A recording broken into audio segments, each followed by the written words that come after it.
Hello guys, welcome to our channel. నేను మీ anchor Teja. ప్రస్తుతం మనతో పాటు సీనియర్ జర్నలిస్ట్ తాము బాలాజీ గారు ఉన్నారు. నమస్తే సార్.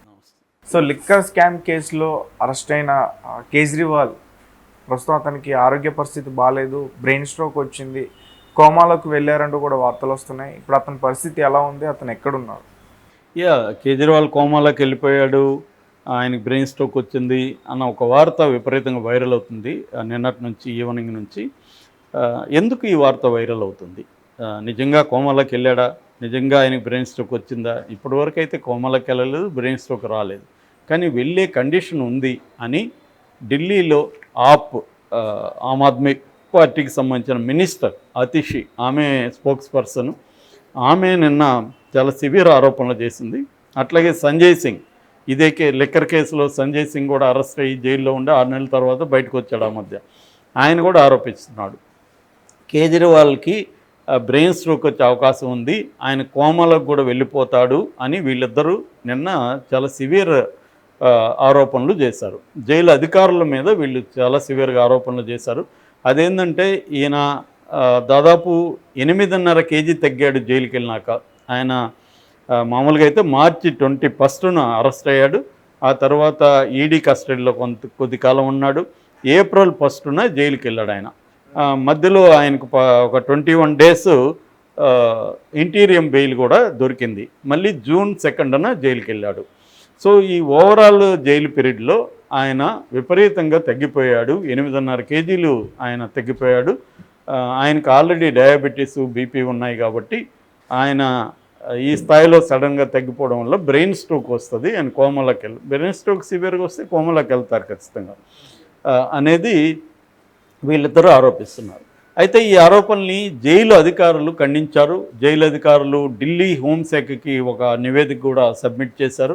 అందులో వాళ్ళు ఏం చెప్పారంటే, కేజ్రీవాల్ మా జైలుకి వచ్చినప్పుడు ఏప్రిల్ 1న వచ్చాడు జైలుకి, వచ్చినప్పుడు ఆయన వెయిట్ 65 కేజీలు.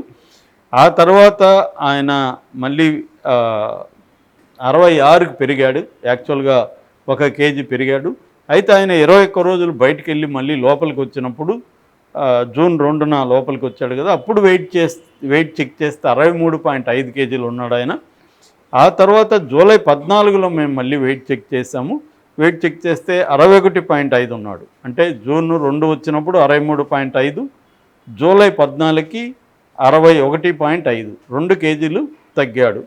సో ఓవరాల్గా జైల్లో ఆయన తగ్గింది 2 కేజీలే. కానీ వీళ్ళు 8.5 కేజీ అని చెప్తున్నారు. ఇది అబద్ధము అనేది వీళ్ళు ఇచ్చారు. రెండవది, కోర్టు చెప్పిన దాన్ని బట్టి AIIMS, all India institute of medical sciences ఢిల్లీలో ప్రెస్టీజియస్ హాస్పిటల్, సో వాళ్ళు ఒక డాక్టర్ల బృందం ఈ నిరంతరం పర్యవేక్షిస్తూ ఉంది. అట్లాగే జైల్లో కూడా రోజు డాక్టర్ల బృందం ఆయనకి వెళ్ళి వైద్యం చేస్తున్నారు. సో మానిటరింగ్ చేస్తున్నారు. ఆయనకి ఇంటి నుంచి ఫుడ్ వస్తుంది, 3 పూట్ల ఇంటి నుంచి ఫుడ్ వస్తుంది. బట్ ఆయన ఫుడ్ని మొత్తం తినకుండా చాలా వరకు రిజెక్ట్ చేస్తున్నాడు. సో ఆయన కావాలనే ఇవన్నీ చేసి తన ఆరోగ్యం బాగాలేదని చెప్పించుకొని బయటికి వెళ్ళడానికి మా జైలు అధికారులని బదనాం చేస్తున్నారు తప్ప నిజంగా మా వైపు నుంచి ఎటువంటి తప్పు లేదు, మేము కరెక్ట్గా రూల్ ప్రకారం వెళ్తున్నాము, ఆయన పట్ల ఎటువంటి వివక్షత మేము చూపించట్లేదు, సుప్రీంకోర్టు గైడ్లైన్స్ని మేము 100% ఫాలో అవుతున్నాము అనేది వాళ్ళు చెప్పారు.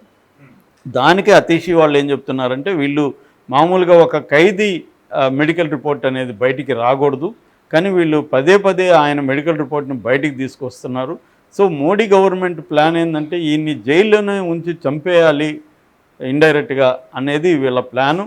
ఆ ప్లాన్ ప్రకారమే వీళ్ళు వెళ్తున్నారు. అందుకే మాకు ఆయన ఆరోగ్యం పైన చాలా భయం వేస్తుంది అనేది మాట్లాడారు.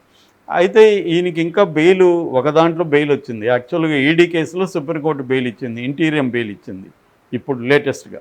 కానీ సిబిఐ కేసులో ఇవ్వలేదు. ఆ ప్రొసీజర్ ఇంకా లేట్ అయ్యేటుంది. సో ఇప్పుడు వీళ్ళెందుకు ఆయన ఆరోగ్యం చుట్టూ ఎందుకు డ్రామా నడుస్తుంది అంటే, మనకు తెలుసు సిబిఎన్ చంద్రబాబు నాయుడు కేసులో సిమిలర్గా ఇదే జరిగింది. చంద్రబాబు నాయుడు కేసులో కూడా జైలు అధికారులు సరిగ్గా ఆయన చూసుకోవట్లేదు, 6 కేజీలు తగ్గిపోయాడు వెయిట్ లాస్ అని సాక్షాత్తు లోకేష్ బయటకు వచ్చి చెప్పాడు. ఆయనకి సరిగ్గా ఇవ్వలేదు, మెడికల్ టెస్టులు చేయించట్లేదు, మా మెడికల్ డాక్టర్స్తో కన్సల్ట్ అవుతాము, రోజు మా టీం వెళ్ళి ఆయనకి చేస్తుంది, ఇవన్నీ చెప్పారు. దానికి జైలు అధికారులు ఆయన రిపోర్ట్లను కూడా పబ్లిక్లో లీక్ చేసేసారు. ఇవన్నీ జరిగాయి చంద్రబాబు పీరియడ్లో కూడా. సేమ్ అదే జరుగుతుంది కేజ్రీవాల్ పీరియడ్లో. అంటే ఒకటి వాళ్ళ ఆరోపణలో కొంత వాస్తవం కూడా ఉండే అవకాశం ఉంది. ఎందుకంటే జైల్లో ప్రత్యేక సౌకర్యాలు ఉండవు. కోర్టు ఏం చెప్తే అంతవరకే, కానీ జైలు ప్రత్యేకంగా ఇవ్వరు. మామూలుగా జైలు ఇస్తారు ఎప్పుడు. ఇప్పుడు నేను వెళ్ళాను అనుకో జైలుకి, నా దగ్గర డబ్బులు ఉందనుకో, నేను అందరికీ డబ్బులు ఇచ్చేస్తే అక్కడ వార్డర్లకి, అక్కడ ఉన్న సూపరింటెండెంట్, డిప్యూటీ సూపరింటెండెంట్ వీళ్ళందరికీ ఇచ్చాను అనుకో, నాకు మ్యాక్సిమం సౌకర్యాలు వస్తాయి. ఇప్పుడు మా ఫ్రెండ్ ఆ మధ్య సెంట్రల్ జైలు బెంగళూరులో ఉండి 3 నెలలు ఉండొచ్చాడు. అతను చెప్పేది ఏంటంటే 70% ప్రిజనర్స్ డ్రగ్స్ వాడుతున్నారంట జైల్లో. డ్రగ్స్ ఎక్కడి నుంచి వస్తుంది అంటే వీళ్ళే సప్లై చేస్తున్నారు. అదొక పెద్ద వ్యాపారం. ఈవెన్ పావురాళ్ళు ద్వారా కూడా డ్రగ్స్ తెప్పిస్తున్నారంట. కొన్ని పావురాలు పెంచుతున్నారు గార్డులు. ఈ పావురం బయటికి వెళ్తుంది ఒక ప్లేస్కి, అక్కడ డ్రగ్ దానికి కడతారు. డ్రగ్ అంటే చిన్నవే కదా క్వాంటిటీ, కడితే ఆ పావురం మళ్ళీ ఇక్కడికి తీసుకొస్తే దీన్ని వీళ్ళు ఒప్పుకుని డిస్ట్రిబ్యూట్ చేస్తారు. ఇలా రకరకాల పద్ధతిలో డ్రగ్స్ అనేది అక్కడ పెద్ద వ్యాపారం. 5,000 మంది ఖైదీలు ఉన్నారు పరపర అగ్రహారంలో. సో 70% అంటే ఎంత, ఈ స్థాయిలో జరుగుతుందన్నమాట అక్కడ. అంత స్థాయిలో అక్కడ డ్రగ్ వ్యాపారం జరుగుతుంది. సో జైళ్ళల్లో జైలు అనేది బయట ఉన్న వాళ్ళకి తెలియదు. మనం సినిమాల్లో చూసినవే జైలు అనుకుంటాం. సినిమాలో వాళ్ళకి కూడా చాలామందికి జైలు ఎలా ఉండదో రైటర్లకు తెలియదు. వాళ్ళు మళ్ళీ సినిమాలు చూసి కప్పి కొడుతుంటారు. అనుభవించిన వాళ్ళే జైల్లో కొంతకాలం ఉన్న వాళ్ళే చేస్తుంది. నేను 8 months ఉన్నా. నా జైలు వేరే. అదేంటంటే డిస్ట్రిక్ట్ జైలు చిన్నది, పైగా అది ఎప్పుడు పాతకాలం. అప్పుడే అనేకం డబ్బులు ఇస్తే అన్నీ జరిగేది. నాకు తెలిసి ఒక అతను ముందు కూడా తెప్పించుకునేవాడు జైలుకి. బయట వాళ్ళ గార్డులు వాళ్ళ ఇంట్లో వండి ఫుడ్డు చికెన్ మటన్ తెచ్చిచ్చేవాళ్ళు. అట్లాగే ఇతను బయటకు వచ్చినప్పుడు మార్నింగ్ 11కి కోర్టు స్టార్ట్ అయితే అక్కడ కోర్టులో క్లర్క్కి కానీ డబ్బులు ఇస్తే మన ఫైల్ని ముందు పెడతాడు. ఆ రోజు 100 ఫైళ్ళు ఉన్నాయనుకో, మన ఫైల్ ఫ్రంట్లో పెట్టేస్తాడు క్లర్క్కి. 11:30కంతా నీకు క్లియర్ అయిపోతుంది. జైలుకి 6 గంటల వరకు జైలుకి టైం ఉంటుంది. ఈ లోపల వీళ్ళు ఎస్కార్ట్ పోలీసులకు కానీ డబ్బులు ఇస్తే వీళ్ళకి నచ్చిన ప్లేస్కి మనల్ని తీసుకెళ్తాడు. ఏది అది లాడ్జి కావచ్చు, మన ఇల్లు కావచ్చు. సో మనకు నచ్చిన అమ్మాయితో స్పెండ్ చేయొచ్చు, అక్కడ బిర్యానీలు తినొచ్చు, వాళ్ళకు కూడా తినిపించవచ్చు. ఇలాగ ఈవినింగ్ వరకు మనం జల్సా చేసి మందు తాగి అమ్మాయితో స్పెండ్ చేసి మళ్ళీ నీట్గా జైలుకి రావచ్చు. ఇలాంటివన్నీ జరుగుతుంటాయి డబ్బులు ఉంటే. డబ్బులతో పని కానిది ఏమి ఉండదు. కానీ సెలబ్రిటీ విషయంలో డబ్బులతో పని కాదు. ఎందుకంటే ఇప్పుడు స్ట్రిక్ట్గా మోడీ గవర్నమెంట్ వాచ్ చేస్తుంటుంది అక్కడ. అదే కవితకు నాకు తెలిసి చాలా వరకు డబ్బుతో పని అయ్యే అవకాశం ఉంది. ఎందుకంటే కవిత మీద అంత సీరియస్ వాచ్ లేదు కాబట్టి కవిత డబ్బులు ఇస్తే కవితకి అక్కడ సౌకర్యాలకైతే మ్యాక్సిమం జరుగుతుండొచ్చు. అంటే మంచి ఫుడ్డు, అక్కడ సౌకర్యాలు, ఆమెకు ఒక 2 అసిస్టెంట్లు, వాళ్ళు ఈమె బట్టలు ఉతికించడం దగ్గర నుంచి ఈమె ఫుడ్ తెచ్చి పెట్టడం దగ్గర వరకు అన్ని సౌకర్యాలు ఉండొచ్చు. ఒక్కోసారి ఇంకొకటి పద్ధతి ఏంటంటే నాకు ఆరోగ్యం బాగాలేదని హాస్పిటల్లో చేరడం. జైల్లోనే హాస్పిటల్ ఉంటుంది కదా, అక్కడైతే మంచి బెడ్ ఉంటుంది, కాట్ ఉంటుంది. ఇంకా ఒక్కోసారి ఏసీ కూడా అవసరమైతే ఏసీ పెట్టుకోవచ్చు. మంచి మిల్కు, బ్రెడ్డు, ఫ్రూట్స్ ఇవన్నీ కూడా తినచ్చు. సో ఇటువంటి సౌకర్యాలు కూడా మనకు డబ్బులతో పనులు అవుతాయి. కానీ కేజ్రీవాల్ లాంటి వాళ్ళకి డబ్బులతో పనులు కావు.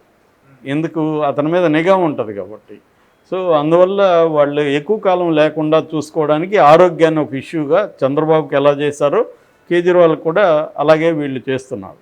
అంతేగాని నాకు తెలిసి ఆయన కోమలకి అయితే వెళ్ళే ప్రసక్తి ఉండకపోవచ్చు. ఎందుకంటే ఎయిమ్స్ బృందం ఆయన్ని మానిటర్ చేస్తుంది. కానీ ఆయన కూడా ఏంటంటే కావాలని సరిగ్గా తినకుండా వెయిట్ లాస్ తెచ్చుకున్నట్టుగా అర్థమవుతుంది. ఎందుకంటే ఆయన కూడా చాలా తెలివైనవాడు కేజ్రీవాల్, మోడీని మించినవాడు చాలా విషయాల్లో. ఆయనకి ఎలా డీల్ చేయాలి ఏంటి మొత్తం తెలుసు.